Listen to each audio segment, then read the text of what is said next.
Hello, everyone. My name is Emily Levy, and I'm the CEO and co-founder of MightyWell. We are recording another edition of Friends in the Fight, where we highlight members of the MightyWell community who we believe are turning sickness into strength. I am so honored to have Alyssa Carfi from Brave Minds Projects join us today. I met Alyssa a few months ago at an event in New York City, and instantly she came up to me after I think I was done speaking, and she came up to me and said, "This is my story, like we have so much in common." And from there, Alyssa and I have been trying to figure out ways for us to collaborate. And for those of you who are tuning in when this is posted, we're in the middle of the coronavirus outbreak. So Alyssa and I are doing this remotely, keeping our distance. But as it turns out, her version of turning sickness into strength is she has turned her chronic illness and disability into a game-changing career in public relations. So she's going to tell us a little bit today about how her industry is tackling the virus, but really we're going to focus on her experience building the Brave Minds Project. So with that, Alyssa, can you please introduce yourself and tell our friends in the fight a little bit more about your story?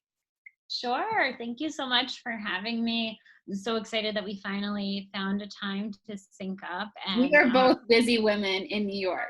But I think that everything that MightyWell is doing to help others is amazing, and I'm so happy to be a part of this. So a little bit about me. I was 18 when I had brainstem surgery. And I basically had to have this surgery 3 days after my high school graduation to remove 3 days. 3 days. That's right. Did you know that was coming? I knew it was coming. So I had what was called a brainstem cavernoma. And what that is like a group of blood vessels that are lodged in your brainstem. And obviously they're not supposed to be there. And so each time these blood vessels would bleed, it would cause for something to go wrong. And for me, that affected my 6th and 7th cranial nerves, which are your eye and your smile. Okay. So that affected my right eye and the right side of my smile. And so we first found out about this when I was 15, and it was New Year's Day, and my family realized that I just didn't look the way that I was supposed to look. And we then went into the emergency room, and we found that I had Bell's palsy, or what they believed to be Bell's palsy. And the ironic thing about that is that when I was 12, I went to brush my teeth one night and I was like, "Mom, I can't smile." And she was like, "You know what? It's because you're tired. Go to sleep and don't worry about it." And in the middle of the night, my parents woke me up, brought me to the emergency room, and the diagnosis was pretty much that I had Bell's palsy. And yes, it's weird for a 12-year-old to get that, but they thought that maybe I was reading off of the energy from the adults. 9/11 had just happened, and I lived in New Jersey at the time, so very close to New York. So they thought that maybe I was stressed, and they put me on a steroid, and a few weeks later, I was fine.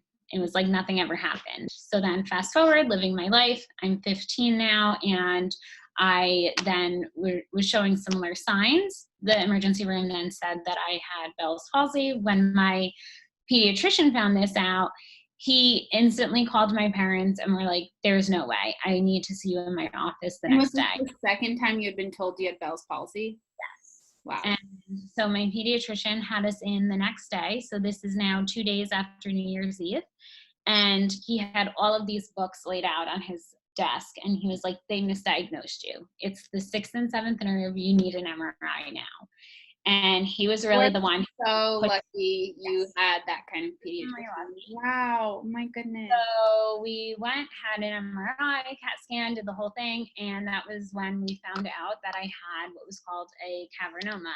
And to me, and I had never heard of that before. And my sister was born with a hemangioma, which is a red vessel tumor under the eye. So I'm familiar, with that sort of tumor. She had actually 16 surgeries by the time she was 2. So I can only imagine what you went through with that inside your brain.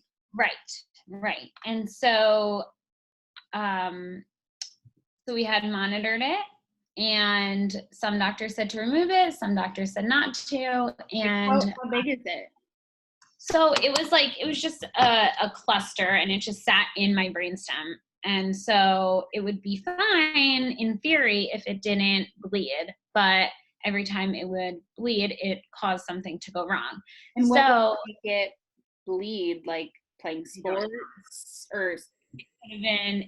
It could have been stress. Mm-hmm. The third time that we know of, it was my senior year of high school, and my grandfather had just passed away, and so that's what I think caused it to bleed the third time. Who knows? Could have been hormones.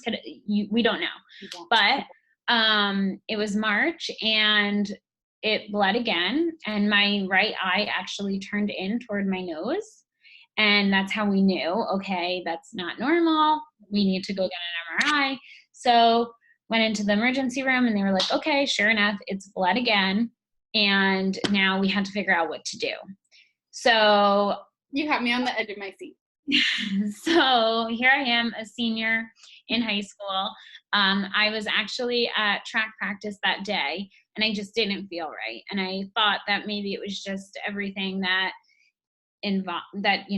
being a senior involves. It's getting ready for prom and getting ready for college and things like that. But what it really was, that my body was just trying to, I guess, get me to slow down and listen to it. And so we then found out that it was time to remove it. My doctor actually said, I'm now a ticking time bomb and we have to remove it. So we made the plan to remove it after high school graduation. However, it's still a risk. Correct. And if there was any sign that the bleeding had gotten worse or that it bled again or anything like that, then we would have to do emergency surgery. Fortunately, that wasn't the case, and I was able to go to prom, graduate, partake in all my high school fun, but it definitely changed my experience compared to what I thought I would have had. So I had my surgery 3 days after my high school graduation, as I mentioned, and then following that, the recovery was longer than I would have thought. When we were seeing different doctors, a few of them said, we don't know how you're going to come out of surgery. And there was this one doctor who actually held up a sign that looked like a dartboard.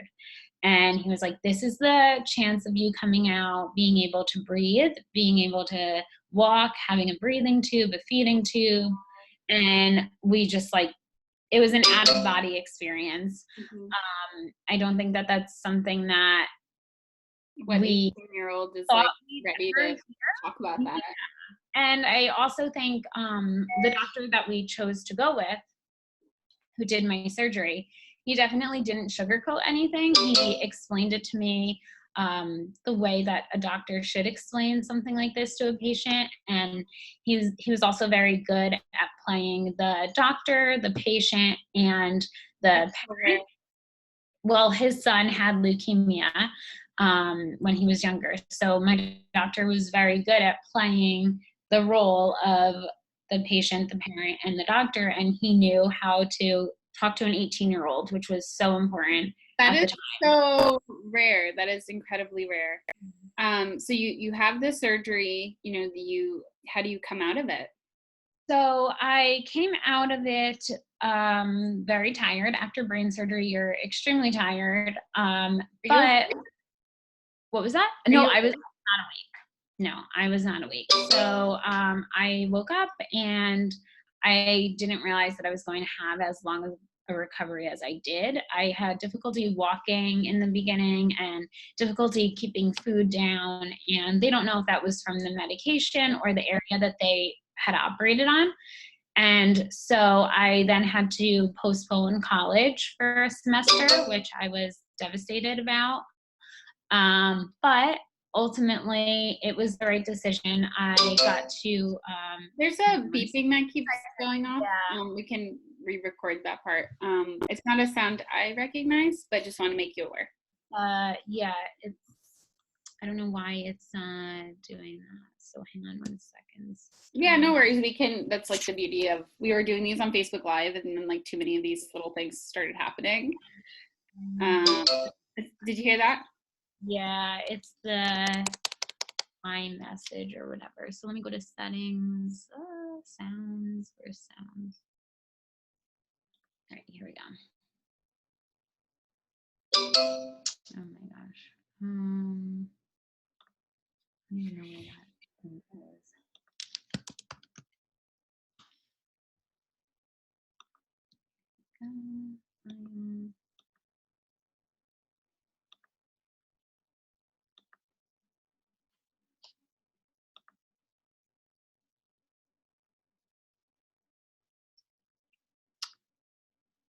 Saved.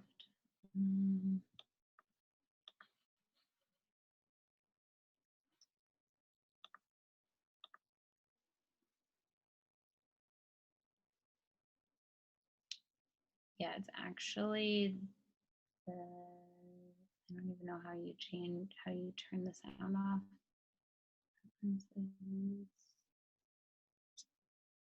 Maybe if I keep it open, it'll not do it. If you want to just keep going, and then whenever we hear it, just like re-record the sentence. Sure. Okay. Perfect. Okay, so where we were, because my battery is like my mental battery and my computer battery. Yeah, I know. I hear you. No, I mean, that's good. So let's keep going. Ari, who's gonna watch this, will edit it out. So you were talking about, finally starting that recovery journey. You had to delay school. And one of the things that I think really stood out about your story was just how similar it was to mine, especially you talking about on, your platforms, how people knew you as this young person who had a lot of surgeries, and then, okay, now your post-recovery period, and you're trying to build, Alyssa as the young adult, and where do you go from that? Who are you? Can you segue into talking a little bit about how you came up with Brave Minds projects, and then decided to turn sickness into strength for yourself? So following my recovery, I think that I really then realized how much I was being praised for being so brave, because I was 18, going to see all these different doctors. They were all telling me different things. Some of them were saying, okay, you have to have the surgery. Some of them were saying it's too risky. And then ultimately, once I had the surgery and went through this long recovery process, I didn't show any emotion. And at all to anything? Nope. You could tell me that you didn't know how I was going to come out, or, that I couldn't attend school for a month, or that I was going to have another surgery. I ultimately ended up having, I think I'm up to now 12 surgeries post my brain surgery. And they're all technically cosmetic surgeries to help restore the facial movement. And so looking back, that's obviously not normal. I should have been showing emotion, but at the same time, you have to think about it in the sense of I was still very much developing. My brain was developing, and I was just going through the motions the way that I thought I had to, and the way that I thought my family and friends needed to see me go through it. Because if I was okay, then my family was okay, and my friends were okay, and then they didn't have to worry about me. And so it's kind of interesting and ironic, I guess, that it is. We named the nonprofit Brave Minds Project. But I was always applauded for my bravery through this time, which I definitely contribute that to my support system. I had a lot of friends and a lot of family, and so many times I meet people who don't have that, or their friends have abandoned them because they don't know how to be friends with this new person.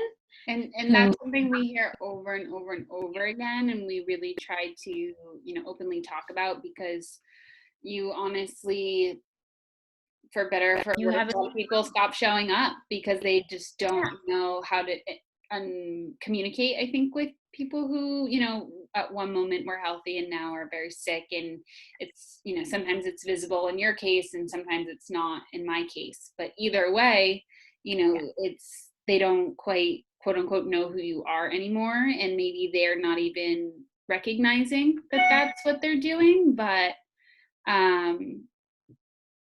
for better or for worse, that's a theme we hear over and over again. Yeah, I think that finding your new normal and your new self is very real. I think that also dealing with the anxiety that comes after a diagnosis, no one really talks about that. Yeah. And so that's part of the reason that I then started Brave Minds Project. So it took me 10 years really to come into my own and really be okay. And I think that I had to grow and I had to figure out my own life and accept the things that I couldn't change, and then figure out how to leverage the things that I could change to ultimately make my life what it is right now. And so once I had that going for me and I was able to go to school, study abroad, graduate, get the job that I wanted, and then I was able to kind of take a step back and realize that I did it despite everything that I went through and continue to go through. I mean, I'm going to have surgery for the rest of my life. That's the way that it is.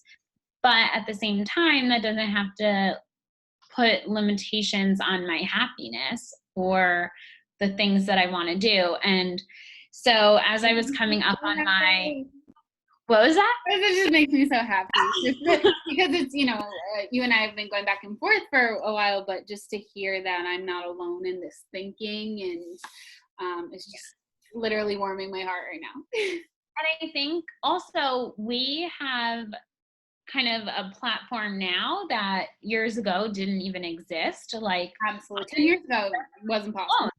Yeah, no. I would never in a million years take a picture of me in surgery and put it on Facebook. There's no way. Now it's like that's almost the thing to do. And I think that that's where social media really, and I'm not going to get all like publicist on it, but that's where social media actually has its benefits. It's connecting people and showing people you're not alone. And as much of a bad rap as social media gets, I think that in terms of sickness and different. Just say like in terms of social media, I think. So in terms of social media, I just think that there's a lot that people don't talk about in terms of it helping people who have different diagnoses and people who have different health risks, and being able to see how other people are living their life despite everything that they have going on medically. I think that that's huge. And that again is something that we just didn't have 10 years ago. Well, you are literally the definition of living your life undefeated, as my hat says. You've really just turned sickness into strength. And I would love if you could share with, our viewers how, you've gotten started with a career in PR. Like this was clearly like a dream career for you. Did you start thinking about that when you went into surgery and like visualize that for yourself? Or how did you make that happen? So I always knew that I wanted to do something in advertising. I would watch TV and I would be fixated on the commercials, or I would flip through a magazine and look at the different ads. And so then I ended up going to FIT, the Fashion Institute of Technology, and I studied advertising, marketing, and communications. Mm-hmm. And I then found myself more interested in public relations. Yep. And I really loved the idea of working with people. Being in public relations is really the perfect job for me. You get to be a creator, but also be a connector. And so being able to meet with different people and bring them together while sharing information is pretty much a dream come true. And so in doing this job now that I have, and also running Brave Minds Project, I often find that it's like a blessing and a curse, because I look at my clients and all the great things that they're doing, especially nonprofits that I work with. And then I'm like, oh my gosh, wow, we should really be doing that. Like I have to step it up. And then sometimes I pull back and I'm like, okay, wait a minute. We're 1 year old. Like we need to take it step by step. So sometimes I get a little bit ahead of myself just because of the nature of the profession, but then I pull it back and I'm like, okay, wait a minute, It's the same with the startup world. I mean, today articles came out, direct to consumer brands have raised way too much money. And, we had an article come out today in Forbes about how we've been so entrepreneurial and scrappy and keeping the business growing and alive. And I think that's honestly just a testament to me putting thought in action. Yeah. This is like spending, way too much money on scented candles.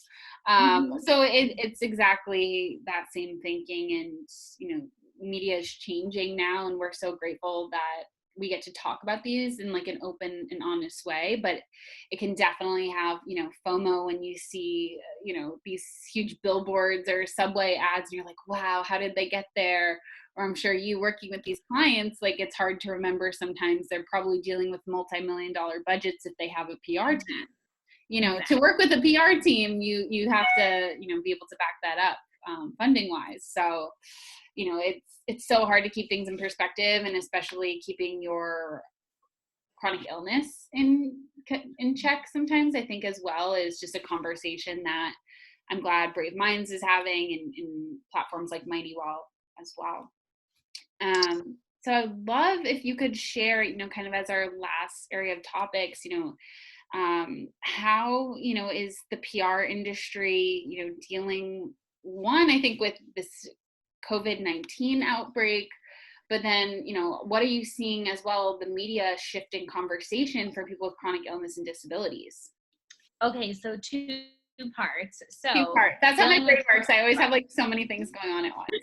Yeah. So two parts. So coronavirus, right now it is across every single news station, and it's something that our clients are definitely coming to us looking for different messaging and what they should be putting out internally as well as externally. I think that there's a lot of fear and panic going on. And so the job of any company, as you know, is to, number one, protect your staff, but also your customers, and make sure that the correct message is out there, and safety always comes first. So that's definitely step number one. And then in terms of the idea around disability coming into play in the media, I think that also right now is the best time to be hired if you have a disability. I always say to a lot of our younger patients that we talk to who are always worried about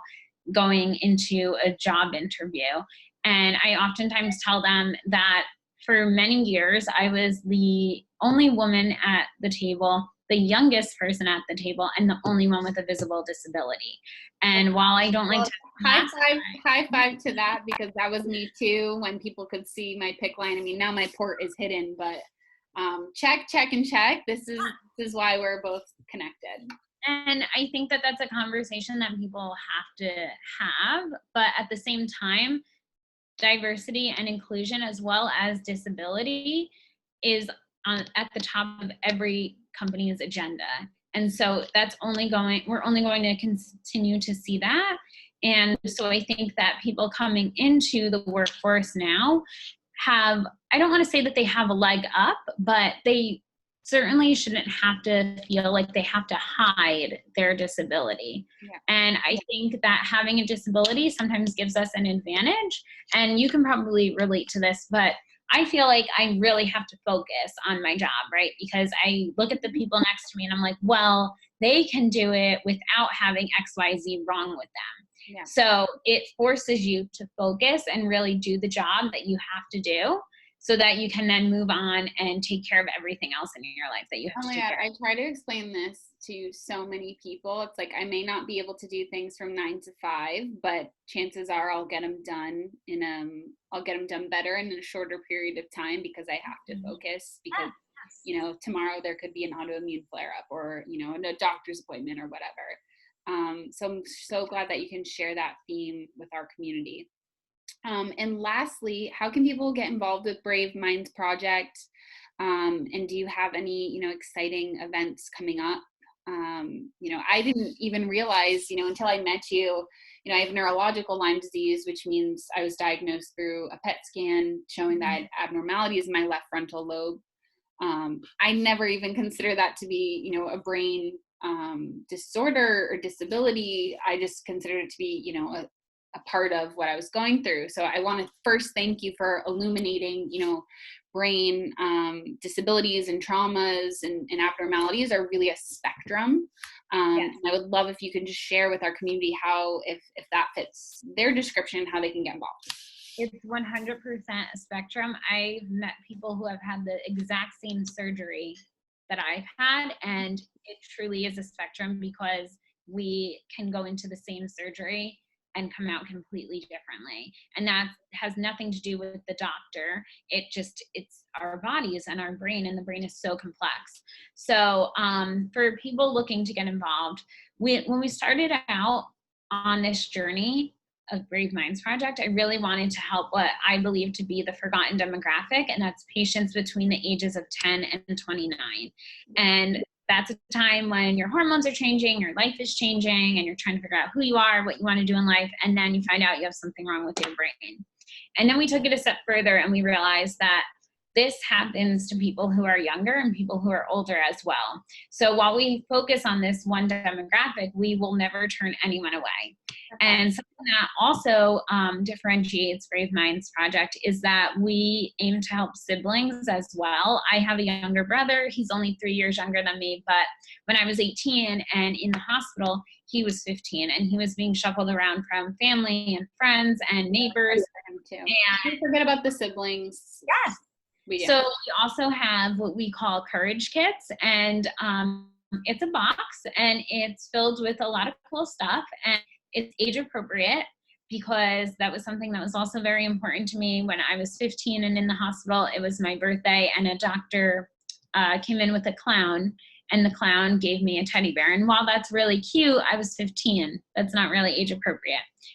So we just look to put a little sunshine into everyone's day. And if a patient has had a bad day, or they find out that they need a surgery, or they're recovering from the surgery, and same with a sibling as well as a patient's child, because given our demographic, a lot of people may have children. Mm-hmm. So we oftentimes gift different courage kits, and we're going to be coming out with a Christmas in July Amazon list, and people can then go on and donate different products, which then will be turned into a courage kit. Mm-hmm. And we are also going to be doing a study with NYU Steinhardt, and they're looking to help us bring awareness to this population that, again, we believe to be the forgotten demographic. And we're going to show that there is a gap in resources, and then what Brave Minds Project can do to work with doctors, institutions, social workers, families, to help these patients. So we're really, really excited about that. We actually just got approval today to start running the study. So wow. We're so excited.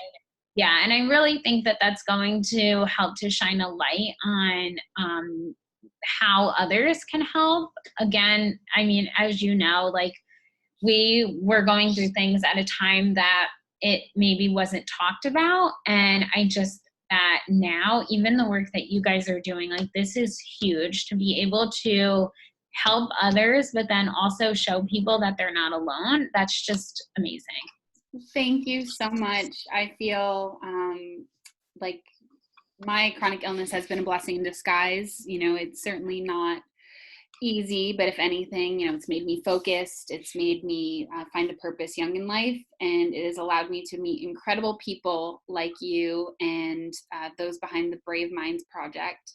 I'm already thinking of people in my head that I want to connect you with. I'm sure you're doing the same thing. Yeah, of course. But I truly believe, you know, this is just the beginning of, you know, Mighty Well and Brave Minds, you know, working together. And for everyone who's tuning in, we are working on an in-person event of people like Alyssa and myself in New York, but right now it's on pause because of the virus. So, you know, hopefully it can get rescheduled. And if Alyssa, you're willing to share, we would love people to be able to reach out to Brave Minds directly. Absolutely. Absolutely. You can look on our website. It's bravemindsproject.org. You can look on our Instagram, Brave Minds Project. You can also reach out to me via email or text, whatever is easier. Wonderful. We actually just had a new team member start who's also a traumatic brain injury survivor. His name is Khalid Yunus. So really excited to connect him with your. Gosh, yes, please do. I will connect him. I really appreciate this. Thank you, everyone, all of our friends in the fight tuning in. You can also read more about Alyssa's story on our blog, Friends in the Fight. Thank you so much, Alyssa. Thank you.